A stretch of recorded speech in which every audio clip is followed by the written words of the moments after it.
Hey there, listeners. It's Shane. And Ishan, your hosts from the Total Party Thrill podcast, the newest addition to the Don't Split the Podcast network. We talk topics that help you, dear listener, create and play better RPG games. We have a back catalog of more than 150 weekly episodes. And we got nominated for an Emmy for episode 11, Social Contracts. In episode 154, we talked about crossing the moral event horizon. How evil is too evil? We also recap our home games, like the 40k Rogue Trader campaign, Dynasty Unwarranted. But that's mainly just you trying to kill us all. In your defense, our characters are greedy idiots.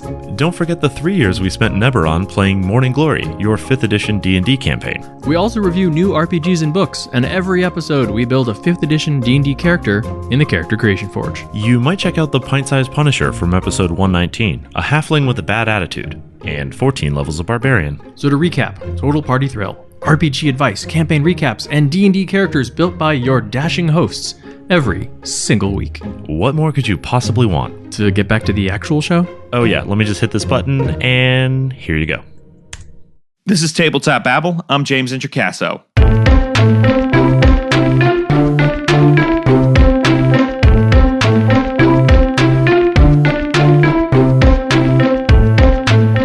Today on the show, we have the one, the only, Jim McClure. That's right, my partner in crime for designing the Burn Bright RPG, as well as the designer of many fine tabletop role-playing games, such as The Terrible RPG.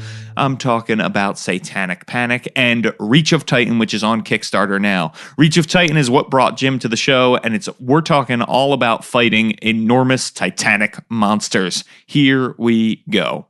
Okay, everybody, now I am here with one of my favorite people in the world. How's that for an introduction? You stole my joke!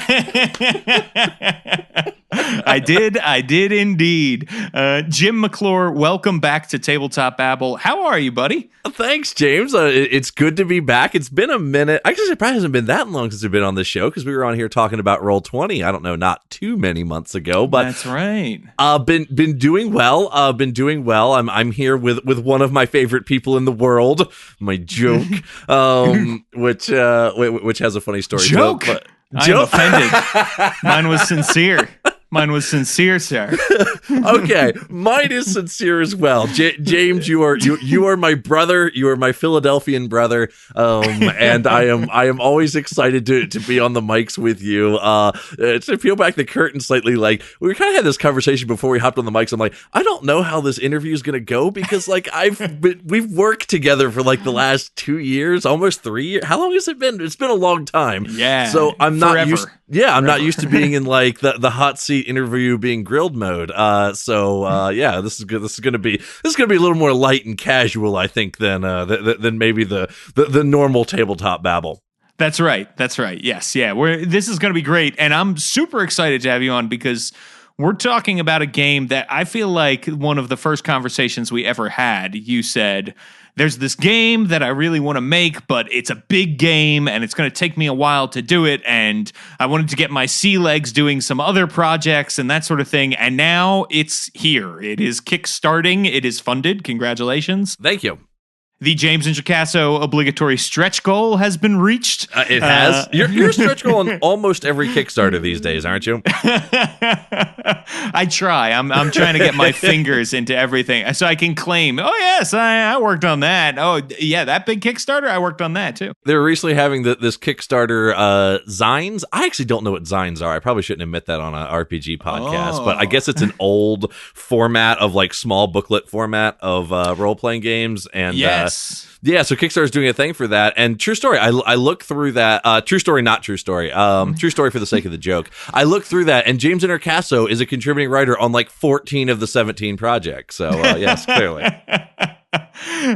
Yes. Yeah. I mean, it's getting crazy out there, and it's a beautiful world. And one of the games that is part of this is Reach of Titan. Yes. So we're going to talk a lot about Reach of Titan today. It is a game that I got to play test with Jim at Origins last year. You did. It is a super awesome game that I look forward to because it is about fighting really big creatures. And the story centers around that too.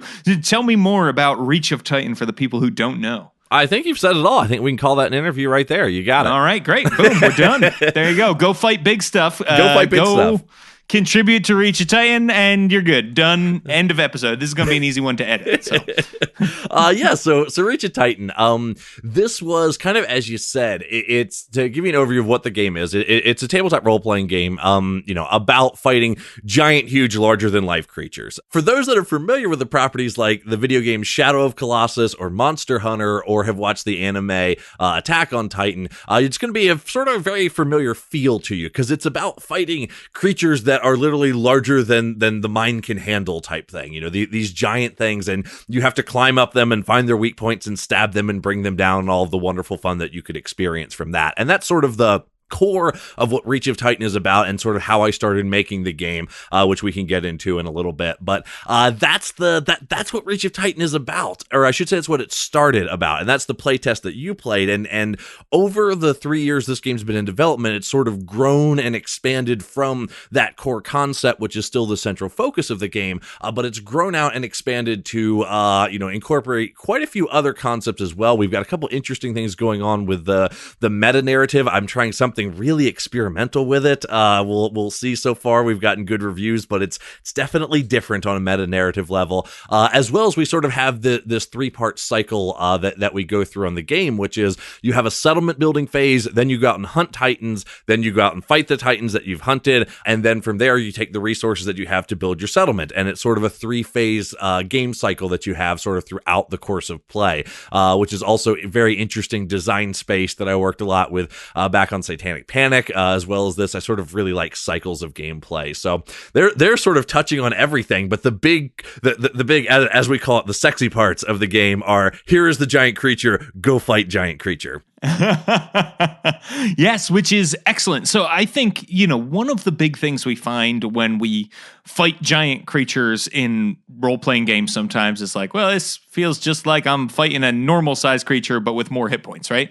And I think Reach of Titan does a good job of making you have that epic feel of a big battle, like something on Attack on Titan or that sort of thing, combined with like, the feeling of, oh my God, we are in trouble too. So you feel epic. You feel like you want to climb up this thing and go crazy, Shadow of the Colossus style. And at the same time, you feel like I better not get stepped on because that is going to do some damage. So when you sat down to make Reach of Titan, what were your sort of design philosophies for making fights with big creatures interesting? The genesis of the idea of Reach of Titan came about for the exact reason that you just said, James, which is I wanted those big, huge, epic scale fights. And of course, and I know we've talked about this in the past, I'm a huge D&D fan. I was brought up on D&D 4th edition, cause, I still love 4th edition to death. But I obviously played 4th edition, 5th edition, and Pathfinder and a lot of traditional RPGs in those regards. And one of the things that I really wanted is when you did things like, the big giant creature fights, they didn't feel the same as kind of what I wanted and what I expected, from other media when we engage with giant creatures. And that's because, those games aren't about fighting those big giant creatures. That's not the point of D&D. It pretty much felt like, a giant creature is just essentially the same stat block with more hit points, and it takes up more squares and has reach. And that's kind of the depth of experience that I was getting out of that. And I wanted something that was far more granular on a narrative concept level. That's so highfalutin and terrible. But that's what it is. And I'm sticking by that answer, which is I wanted the feel, that's my way of trying to express that feel of like, oh my God, this thing is 250 feet tall and we have to figure out a way to kill it. How are we going to do that? So that's sort of what started the concept of Reach of Titan. And from there, on a design standpoint, what we do is I broke out what we call our pillars of design. So the aspects of the game, that I think are core and central and that everything else is tied to. And sort of the first pillar that came out once I started looking at the other media, of course, Shadow of Colossus, you're going to hear that get referenced a lot. Again, for those who aren't video game players, it was a very, very popular game about killing these 16 giant creatures. creatures. For those who do play video games, you probably have played Shadow of Colossus and know exactly what I'm talking about. But there's a certain feel to those combats. And one of the things I started dissecting what made that feel, it's that they are half puzzle, half traditional combat. And that's the first pillar of Reach of Titan, is that I want combats to be exactly that. You have to figure out how to beat the Titan, and then you actually have to do it. So the having to do it part is sort of your traditional resource-based RPG combat. You know it's from your Dungeons and Dragons. You have a certain number of hit points. You roll to hit. When you hit, you deal damage, yada, yada, yada. We've got our own cool custom system that does some unique stuff with that, but that's sort of your traditional resource-based combat. But what if we made it so that the way you killed things was not just you reduced their hit points to 0? What if we made that a far more interesting, engaging experience where you actually had to figure out how to kill this thing through combat? So an example is one of our first early Titans that's in the book. We don't call it Centurion anymore. We changed its name. I'm going to call it Centurion. It's the Legatus. And, it's a big humanoid soldier with a giant stone sword. So you see that thing and you go, oh, well, how do we kill a human? A giant human. We climb up to the head and we stab it in the head until it dies. Seems like a logical thing, which is perhaps one of the ways that you can kill it. So what happens is your little people, and they roll their dice and they climb up to the top of the thing. And then as soon as they get up to the head, it takes its left arm, its non-sword arm, and it grabs you and it smashes you down on the ground. James, I think when you play test, weren't you the poor soul that got smashed to the ground from this thing, I think? Oh, yes, definitely. Definitely. And, to a pulp. And then what that teaches you is that, well, it seems to be like the head is probably the right direction, but it also knows that, and it is actively defending itself from you. So now we have to do something with the left arm before we can kill the head. So now all of a sudden we have a dynamic situation of, okay, we need to take out the head, but in order to take out the head, we have to deal with the left arm so it doesn't throw us to the ground and smash us. So now we have that to deal with.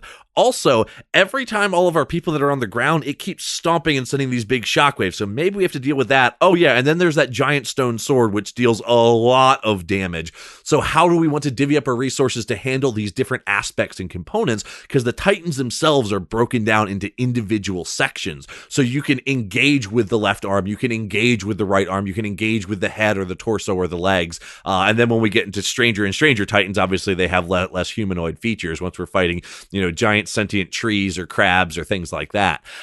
So those are, or James Introcaso's contribution, which I absolutely love, which is, I believe the description you sent me was a T-Rex with a turtle shell on its back. Yes. Yes. Which is just the best. It is the best mental imagery I have ever had. I'm just like, look at that dopey ass dinosaur with a shell. I'm so terrified and yet want to stab it in its face.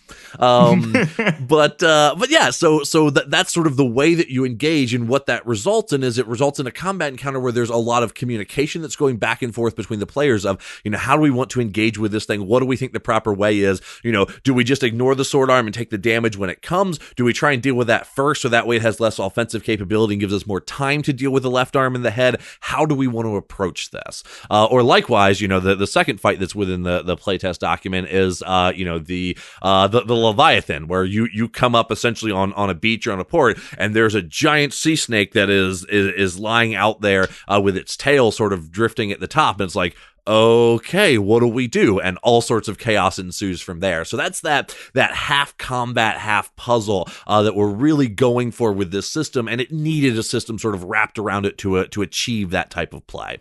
Totally. And one of the things that is great is all of the creatures have these different shapes, which creates different puzzles then, right? Like, it's like, oh, okay, well, we know how to fight a giant humanoid, and then the next thing is a snake, which is totally different.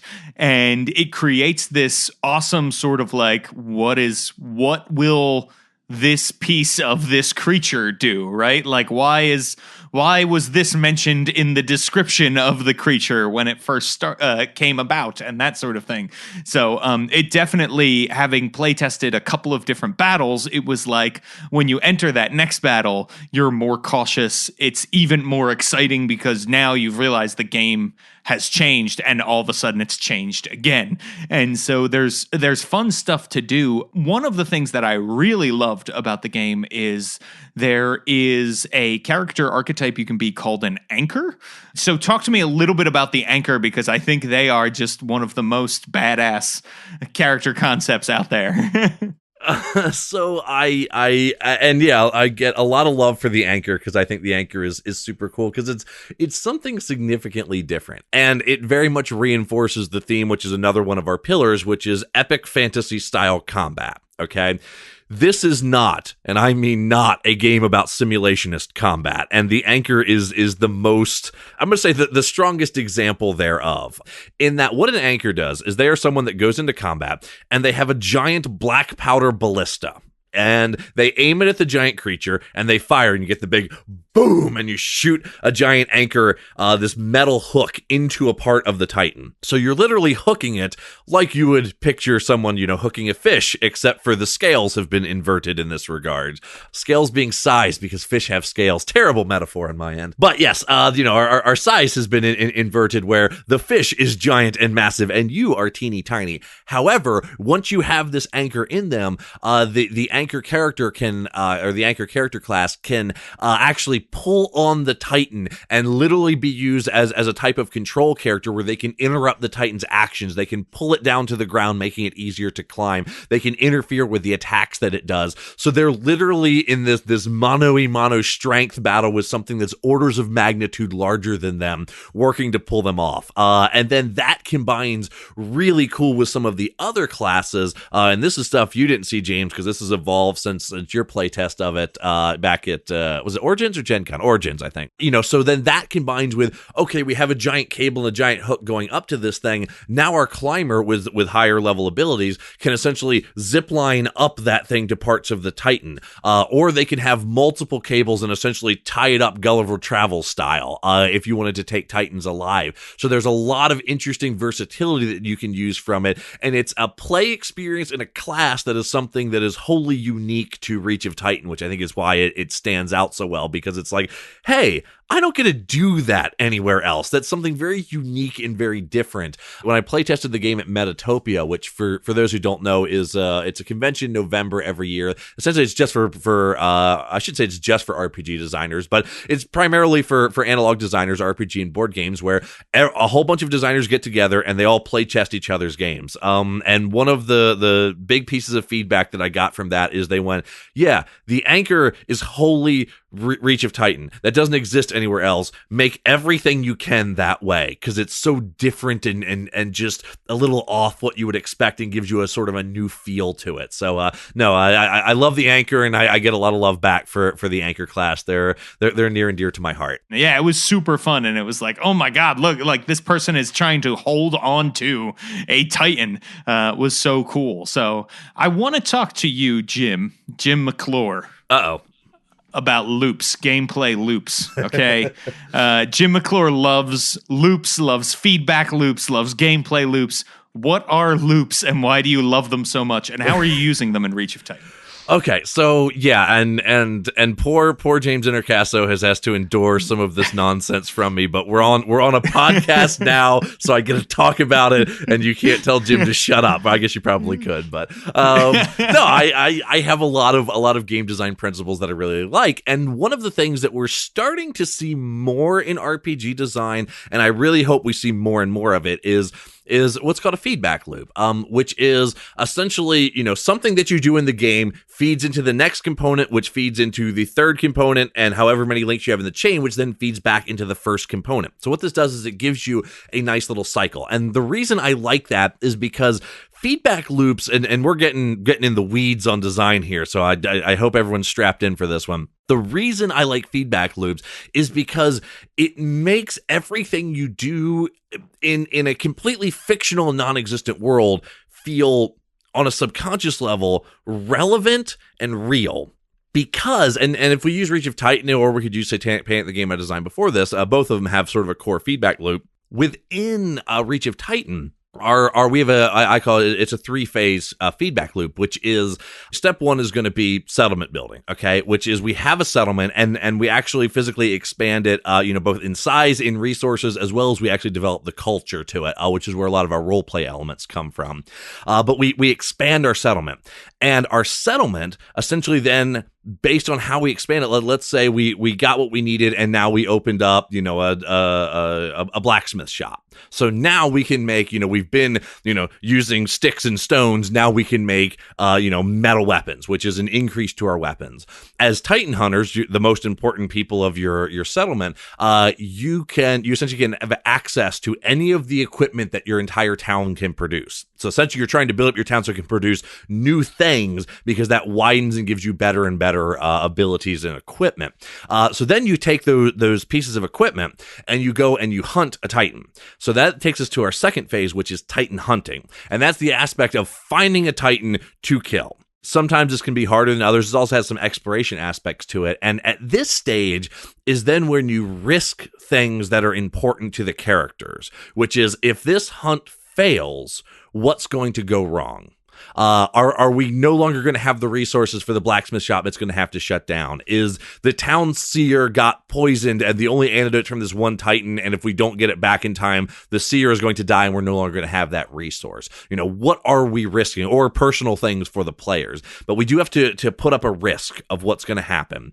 And then as the hunt goes on, if we don't find it right away or there becomes problems with the hunt, which is a mechanical aspect of the game, you have to continue to risk more and more things to persist on the hunt as you use up more resources, as you have to push further and deeper into this world that you don't really understand. And you risk more and more things. And that's sort of our hunt aspect for it.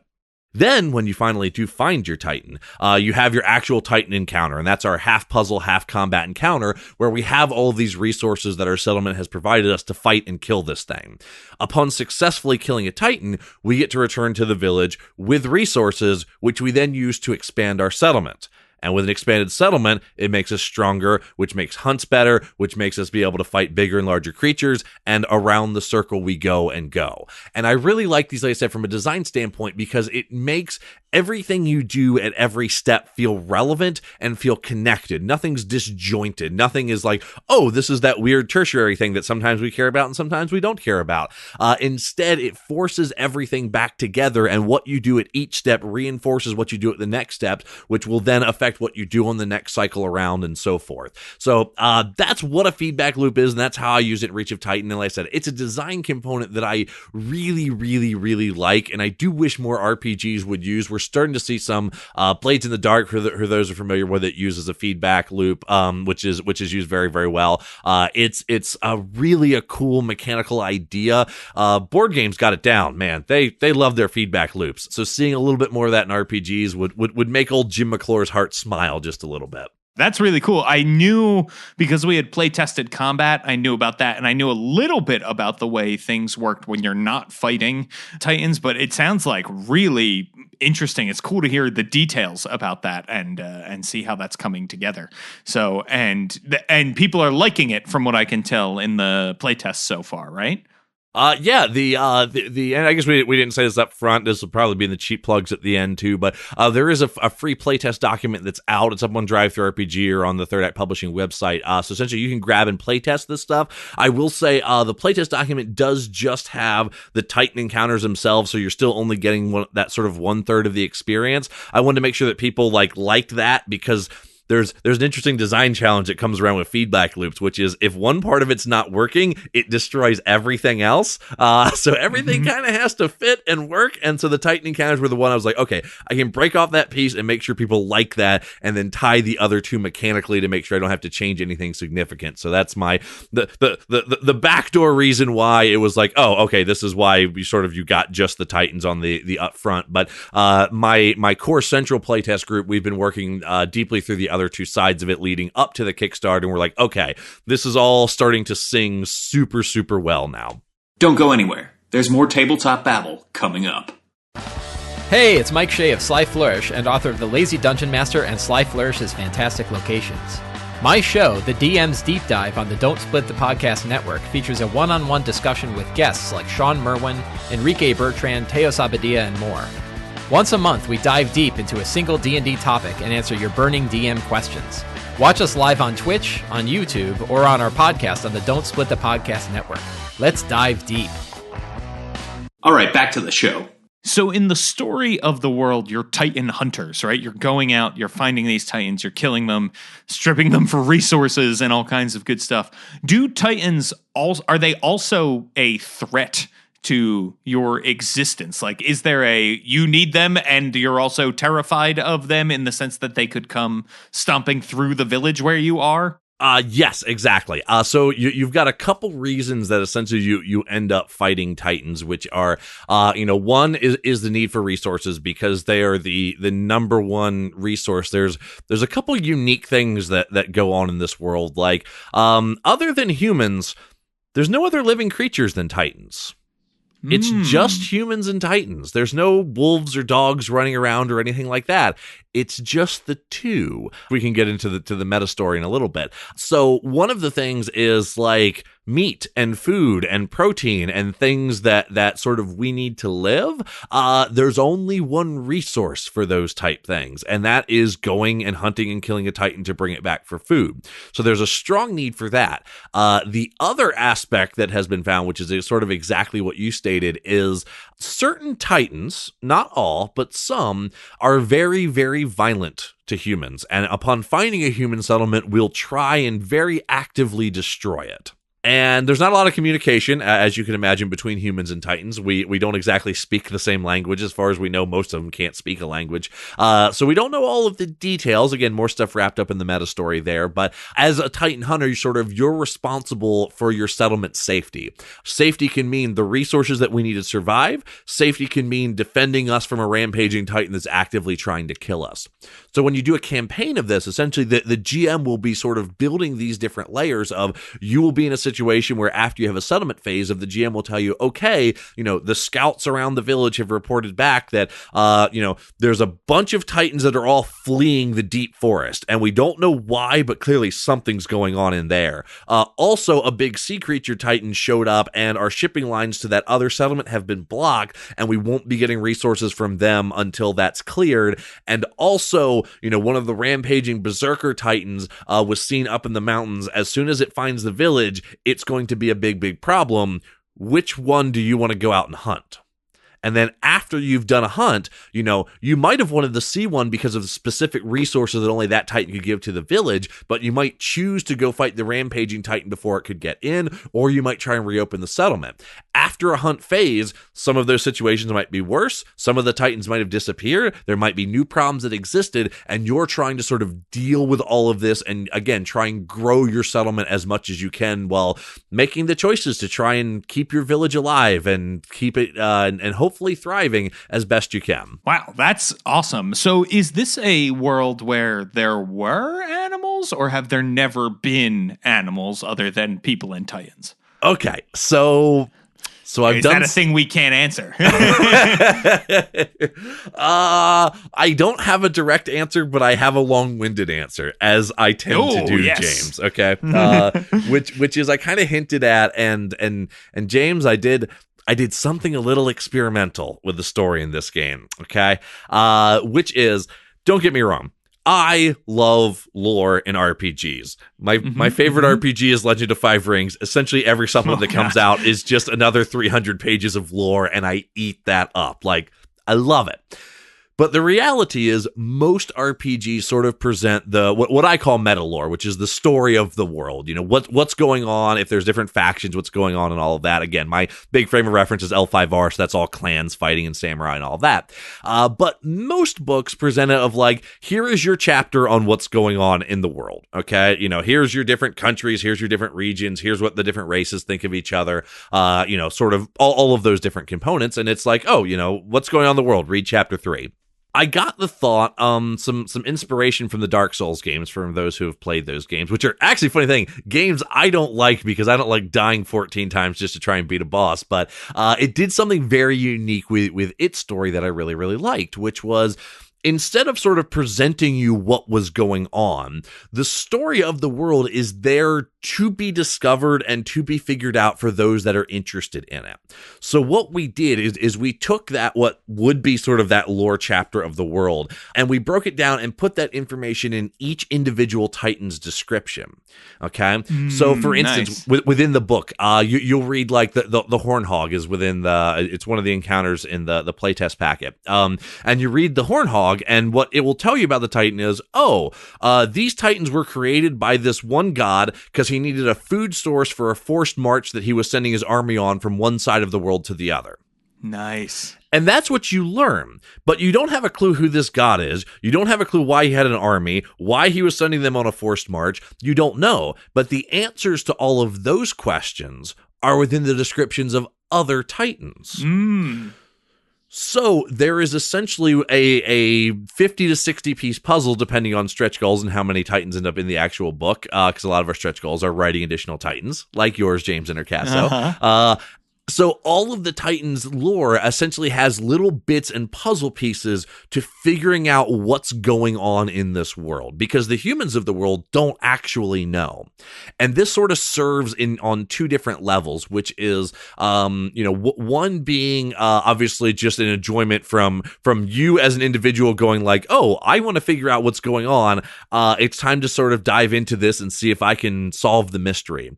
The other side is it works as an in-game aid, because the players who are playing a campaign of this, what they can do is they can be presented this information. Essentially, if they bring back a piece of a Titan that they've killed to the town seer, the seer will then be able to relay to them essentially the lore that is learned. And part of the game is with establishing your culture and establishing your religion is you're trying to put together who the gods are of this world, who you choose to worship, and sort of all of those, or if you choose to worship any of them in those regards. So you're trying to figure out what's going on in the world, because that adds to your cultural development, which is another mechanic of the game. So it's kind of an experimental way to divvy up a meta story of an RPG, but so far people have really seemed to like and engage with this, because it's not as boring of just, there was a bunch of gods and they had a war, and here's fantasy noun and fantasy noun and fantasy noun and fantasy noun that just sort of tell you a bunch of things. Instead, it's why are we here? Something is clearly off because it's just us and Titans. Another tidbit that you know from the start, the only way that we can grow food, like crops that humans can eat, is we need a certain kind of Titan. I'm kind of trying to not call it a fertility Titan, but at the moment I'm calling it a fertility Titan. I'll see if it sticks, which essentially is like an egg-shaped thing that has to sit in each settlement, because what that allows is the ground out from it to a certain radius will then produce crops that humans can eat. But it is a living Titan. It doesn't move, but it is a living Titan. So why is that there? Why are these big Titans here? Why do some of them not care about us? Why do some of them actively want to kill us? Why are there no other creatures? How did humanity get here? All of these are questions that can be answered for those who want to go through and solve the puzzle of Reach of Titan. That's fun. I like that a lot. Yeah, so it's a little different. Yeah. And it sounds like then if you want to make it, your own, you want to come up with your own reason for Titans, like all RPGs, that you could change the lore if you want to, right? Sure. Yeah, absolutely. Yep. One of the most requested thing that I've gotten from this game so far, since we launched on Kickstarter, was everyone was like, I love all this stuff, but I play 5th edition D&D. Can I get these creatures for 5th edition D&D? And the answer to that is maybe. Enough people have asked me that it's now sitting in the back of my mind that I'm like, all right, there's enough interest on this game. We might do a supplement where you just have the creatures, but they most certainly can serve as a basis if you just wanted to, engage with them as, wonderful, stupid fun. Let's go fight some big creatures and not get into, the deep mythos that is there.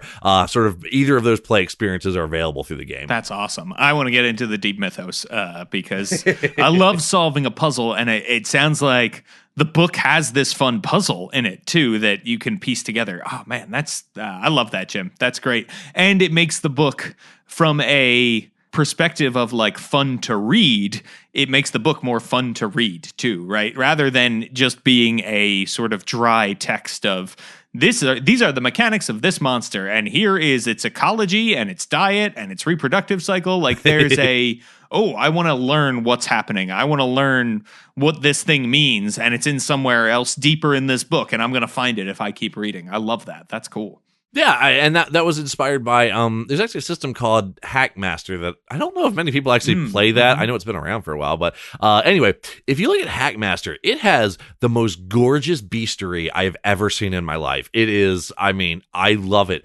so much. And it has all of those things that you just talked about. You know, it has their ecology and it has a picture of their footprint. And it has a whole bunch of cool stuff. But as I was sort of reading through that, I did have that problem with it as I go, it's giving me a lot of factual information. It's not triggering my imagination and wanting to make me read the next creature.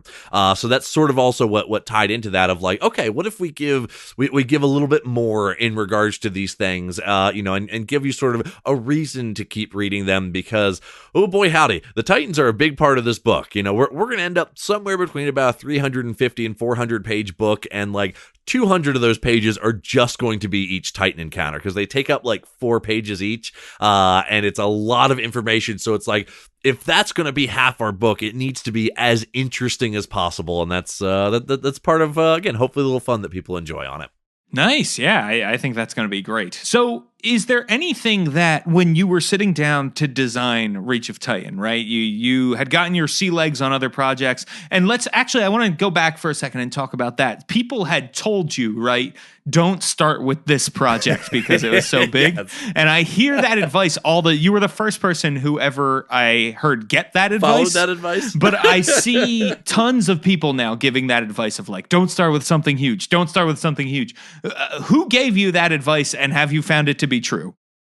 Let's see. I've shied away from saying the person, and I don't know if there's any reason to because it's great advice. So, James, you get the podcast where we get a reveal. Ooh, I guess exclusive. Here we go. A piece of advice that a lot of smart people say, and I'm going to tell you the one smart person who said it to me and finally resonated. Super exclusive, right? It was James Introcaso the whole time. I made it up. I'm the first person to say that. Yes, that's right. But no, it was. So this was literally when I got into, I'm going to say, the professional side of game design. This was the first game I wanted to make. Like, for obvious reasons, for those listening, if you can't tell, I'm kind of excited about this game of mine. Like, it's really, I think it's really good. It's very interesting. There's a lot of, good, unique RPG elements that hadn't been explored elsewhere. And that's why it's kind of captivated my attention. So I wanted to do this thing, and I was talking to John Zinzer, who is the owner of AEG Outer Entertainment. At the time, he owned Legend of Five Rings. They've since sold it, of course, to Fantasy Flight. But and I was having a conversation with John about this, and when I was describing the project to him, it's kind of what he said to me. He goes, "Jim," he goes, "this sounds very interesting. It's got a great hook." He goes, "I like a lot of what I'm hearing on it." He goes, "You don't know what you don't know about publishing a book yet." He said, "This sounds like it's going to have a massive art budget to it. It's going to be a big, huge, high page count, high word count. And I would encourage you to maybe start with a smaller project to learn some of the lessons that will be a lot less costly in both dollars and time to you." And I listened because that man has been in business for 20 years doing games, which is a very, very hard thing to do. Yes. I was like, all right, that's probably a good point. So I had to take my first love of design and I had to put it aside for a few years and be like, all right, let's start with something smaller. And oh boy, howdy, was he right? Because the lessons learned from I've published or been part of the design of like 7 or 8 games now, and every one, of course, we learn new lessons, we learn new aspects, we learn new things. Me and you obviously working together on Burn Bright, the Roll20 game. We've learned a lot from just that feedback process on that. Definitely. It's an ever learning process, and I think design will always be an ever learning process. It's sort of like saying when do you stop learning as a painter, someone who does landscapes on a canvas? Well, the answer is you never do. every one you do, you learn something new. Design is no different. So that's why I had to put it on the shelf for a long period of time. And I thank John Zinzer, and I buy him a drink at a bar every time I see him at a convention, because he saved me so many hours of my life and so much money that I can most certainly at least buy him a drink twice a year when I see him at conventions.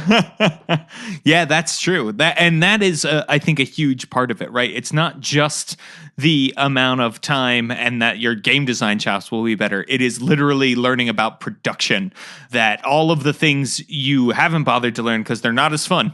That is a huge part of it, and it's easy to make mistakes there. So, yeah, I think that is a really big thing. So now you're here, you're making it.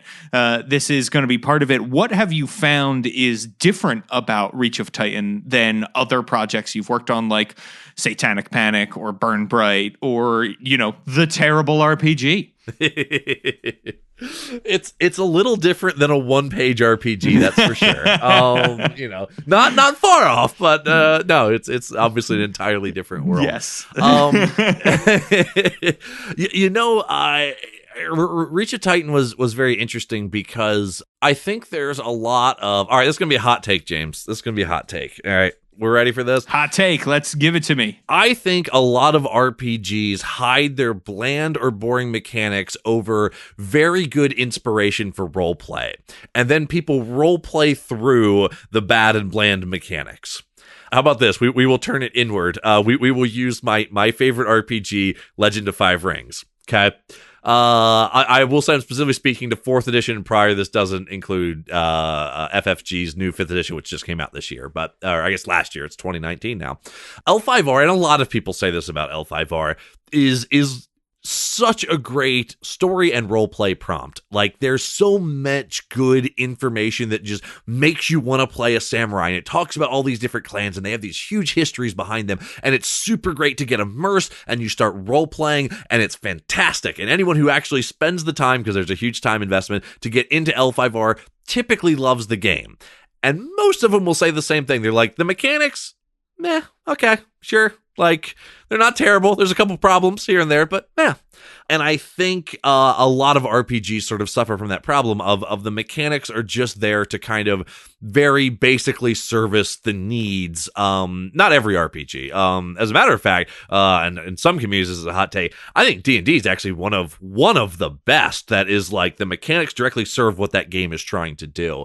But with Reach of Titan, we had this sort of interesting issue of combat encounters. The Titan battles needed to be huge. They needed to be epic. They were going to take time. So that encounter itself needed to be very engaging on a mechanical level, because the game is designed around protracted, 45-minute to an hour combats. And if the combat is just rolling a die to determine a resolution and repeat until dead, oh my God, that's going to be terrible. That would be a horrifically boring experience. And actually so I'll start with what we did and then kind of draw a conclusion from there, from the playtest, again, that you were in, James, last year.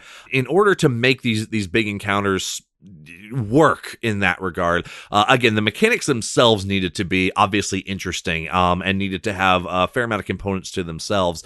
The other aspect to it, sort of how one of the fun design aspects of how we can trick our own subconscious into making things that are longer seem shorter, is if we're constantly engaging the brain.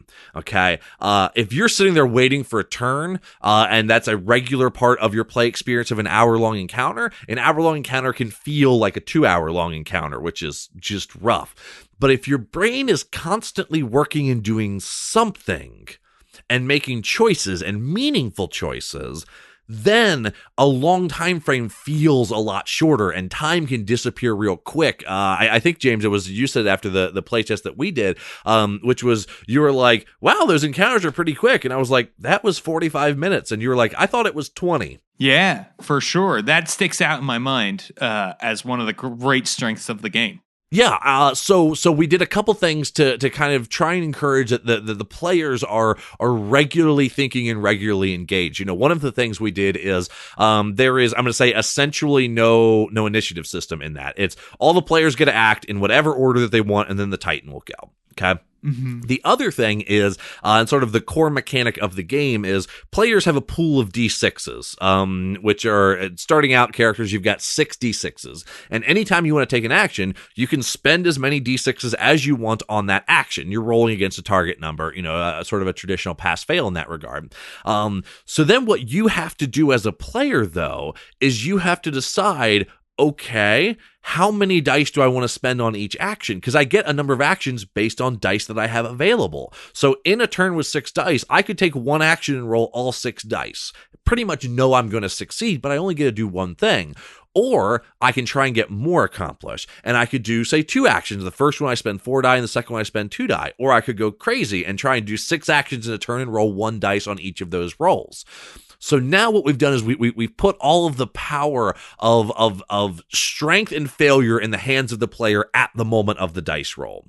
Because pretty much if you ever fail a dice roll in Reach of Titan, you could have succeeded it if you wanted. You could have not done as many actions. You could have spent more dice. And the only reason you failed is because you chose to roll less dice to try and accomplish more. It's a risk-reward mechanic. So you're constantly weighing these things. The other thing is, you all can literally, the team being, can do actions in any order that you want. So I could spend 2 dice and do one of my actions, wait to spend any more, throw it over to James to do actions, and you all can talk as a group to strategize, which is very much required. You could have the situation we were talking about before of like, okay, I'm the climber, I need to get up and hit the head, but we need to deal with the arm first. So what I'm going to do is I'm going to wait. James, you're the anchor. Shoot your anchor up there onto the arm, grab it and try and pull it away. Bam, you did it. You succeed. You pulled the arm away. I get to climb up on top and start stabbing the things. This is an active conversation that we have, and the combat encounters and the mechanics are designed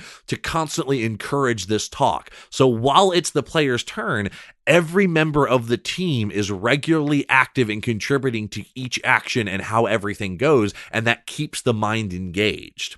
Then when we get to the Titan's turn, the Titan has a couple actions that it will take, and all of those result in the players having to roll die to prevent it. So if you have no dice left over to roll, you have nothing and you get hit by an attack. So what that actually does is it reduces the GM's turn to as short as physically possible. I get 1 or 2 actions with the Titan. I declare it. You can roll against it or not. You roll, you don't roll, bam. GM's turn is resolved in 30 seconds to a minute, and it's back to the players having all the control over what's going on. So that was one of the very intentioned design goals, to sort of make these big, huge encounters feel like they don't take forever because the mind is regularly working. That is a great part of this game, and it is just super duper fun in combat, fighting these big things. It feels exciting, it feels dangerous, and it feels Titanic, if you will. Can I have a Titanic Titan? I don't, just a giant ship. Yeah, you beat it by convincing it to throw itself into an iceberg. That's the puzzle. That's a very unique puzzle. Yeah. So, Jim, we've talked about it a bunch. Let's plug it now. Where could people get their hands on this? Where should they go? What should they do? Nah, just don't worry about it. Just keep it in your memory. No, I'm kidding, of course. No, it's funded. He doesn't need your money. It's fine. I don't need any. My stretch goal's been reached. We're good. We're done. Just don't. We're gonna pull it down. No, it's on Kickstarter right now as of this podcast coming out. We went live January 29th. The last day is February 28th for funding on the Kickstarter. We'll be fulfilling before the end of the year. So Kickstarter. I'm not gonna try and read you off a link. Just do what human beings do in 2019. Type in Reach of Titan Kickstarter in Google, and it will most certainly land you there. It's very easy to find. As James said, we funded in 12 hours, which was really fantastic. At the moment of recording this podcast, we're through like 5 stretch goals at this point. We have I was very, very honored to have a great list of people who are all contributing additional Titans, like James Introcaso, and we have just a whole bunch of cool people on this project. Just to name a few: Kat Cool, of course, formerly of the One Shot Podcast Network, also one of our fellow designers on Burn Bright. She's making a Crab Titan. Her goal's been hit. I'm actually super happy about that. All right, I got to tell you this little anecdote real quick. So me and Kat are both from Maryland. Okay. And a big part of growing up in Maryland is we have blue crabs that come out of the Chesapeake Bay, and they are the best food in the world. Whatever food you listening to this have right now in your head, you're wrong. It's blue crabs. They're literally the best. It's as good as it gets. Do you get blue crabs in Philadelphia, or do they not let them get that far up north? We get them, but I don't know if they're from Maryland. I don't do a lot of crabbing in the Delaware River. You know what? Actually, I can say with confidence we do. I used to catch them in Cape May in Jersey. So, yeah. Okay. Yep. Absolutely. So Maryland, they're pretty much a part of the culture, and sort of you have a coming of age moment as a kid where you have to learn how to eat a crab, because blue crabs are boiled and served whole. Like, you just get a whole crab. It's not like crab legs, and you're sort of given this and be like, eat it. And you look at it and go like, it's a spiky tank. What do you want me to do with this thing? So sort of a coming of age thing in Maryland is you learn how to what's called pick a crab, get the meat out of a crab. So the Titan that she's designing for it, literally the way to defeat it is essentially the steps of picking the meat from a crab is the way you defeat the Titan, which just warms our little Maryland hearts. So I want to shout out that one specifically. We've got a ton of other really cool people. Rob Schwab, who did Shadow the Demon Lord, he has made I must say, an equally appropriate Titan, and I love Rob to death. A gross Titan, of course. Yeah, no, it's a giant mountain, and it's anyone who knows Shadow the Demon Lord can pretty much know what to expect from Rob Schwab. We've got Katrina Ostrander, who is the lead story development for Legend of Five Rings 5th edition. Matt Forback, who has written for pretty much every game you've ever heard of ever, and is a New York Times bestselling author. He writes all the Halo novels now. Does the Diana Jones Awards. Matt's a super great guy. He's writing for it. So ton of really cool, interesting people for it that we're sort of getting through their stretch goals. So, if you're interested in this, if this sounds like a game that you would be interested in playing, the honest reality is the only way it happens if you all support it on Kickstarter. There's no way for a project like this, the funding that's required for it, everything that goes into it to happen without something like Kickstarter. So if this is what you're into, if this is your jam, like I said, go on over to Reach of Titan at Kickstarter, lend your support to it. I would very much appreciate it, and you can join the community that's working to save us from these evil titans. Yes, absolutely. Go check it out. It is a fun game. You're not going to regret it. It is a blast. Jim, thank you so much for coming on and waxing poetic about game design with me. I always love it when you're on here. Anytime, James. I don't know. In my mind, I'm like, I feel like we'll have more of a conversation. And then you ask me a game design question, and I'm sorry, James. I ramble on, and you know this, but that's your fault for inviting me on, really, if we're being honest. That's what I want. That's what I want. So it's what the people want. The people demand more Jim. So this is great. Thank you. Yeah, no, thank you so much for having me on. It was an absolute blast. That was a great conversation with Jim. Always super happy to have him on the show. People, Tabletop Babble is still a relatively new show in the world of podcasting. I guess I'm always going to say that because we need your iTunes reviews. Head on over to iTunes, leave us a review. It's free to make an account. And if you leave us a 5-star review, I will read it out loud verbatim. You can make me say anything you want. I don't have anything to say because I've read them all up until this point. So please head on over to iTunes and go leave us a 5-star review. By the way, do you like me? Guess what? You can hear me on another podcast. It's called The Demon Plague. That's right. It's me running The Demon Plague, which is a level 1 through 20 adventure that I put out with John Ford, which you can buy right now. Another shameless plug. But go check out our actual play podcast. It is me. It is Rudy Basso, Lauren Urban, TK Johnson, Robert Aducci, and some fun special guests playing through the campaign. It is really well edited and put together. Plus, we're streaming it every Tuesday at 10 a.m. on Twitch. Go check it out. All right, people, you can follow me on Twitter at James Introcaso, and you can follow my blog, worldbuilderblog.com, to get updates about all the cool game design stuff that I am doing.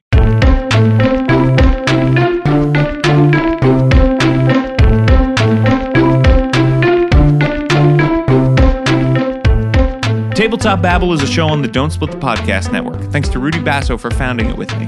Our theme music, which you're listening to right now, was provided by Battle Bards. Don't forget, RPGs are like sex. Hey everybody, thanks for listening to Tabletop Babble. I wanted to let you know that this episode was brought to you by Elderwood Academy. Elderwood Academy are the makers of fine, handcrafted wood products for your game. They will be the most beautiful thing at the table. I have 2 of their spell boxes. I have checked out everything at their booth. They have amazing dice catapults. They have amazing trays. And one thing I want to talk to you about is their tomes for Vampire the Masquerade. These are their classic, beautiful boxes that allow you to carry around dice, miniatures, pencils, anything else you need, tokens, decks of cards, with amazing leather binding. There's a mirror inside that you can use a whiteboard marker to take notes on. It's just a beautiful thing. And the Vampire the Masquerade tomes have special Vampire the Masquerade covers that are embossed into the leather. You can get a cool symbol that represents your character's vampire clan. They are just so awesome. You should definitely check it out. So how are you going to do that? You're going to head over to their website, elderwoodacademy.com/don't-split. That's elderwoodacademy.com/don't-split to check out all the awesome stuff they have, and tell them DSPN sent you.